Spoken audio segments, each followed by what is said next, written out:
mot de soutien envers les auteurs de bande dessinée.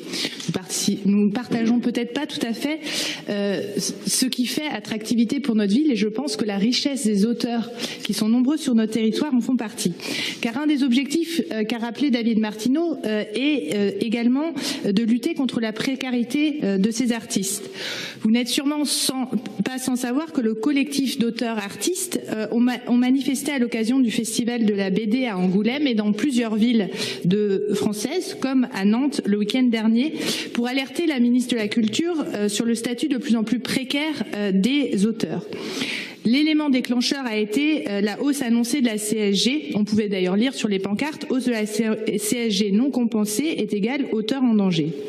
En effet, et je reprends des mots d'un auteur de BD nantais, Benjamin Adam, qui, dans Libération, exprimait, à mon sens, une comparaison assez juste, c'est que, comme dans l'agriculture, le système de la culture s'est construit pour rémunérer suffisamment les intermédiaires, mais pas les producteurs. Et c'est pourtant sur elle que repose tout le système.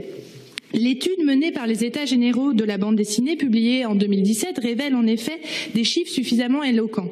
53% des auteurs de bande dessinée gagnent moins que de l'équivalent du SMIC.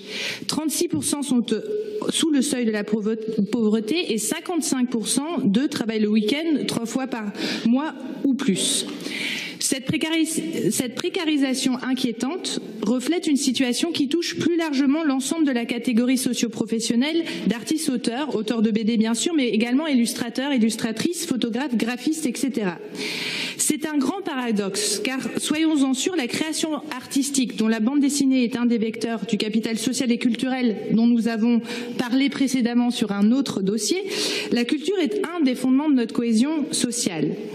Oui, nous avons besoin d'une grande richesse, de cette grande richesse qui participe à l'enchantement de notre quotidien et nourrit l'imaginaire des petits et grands. La bande dessinée est définitivement sortie de la bulle où la cantonnait jadis son image de divertissement pour enfants. Elle invente de nouvelles formes pour raconter le monde, la force d'expression du 9e art au service d'une réflexion politique, géopolitique ou simplement documentaire n'est plus à démontrer aujourd'hui.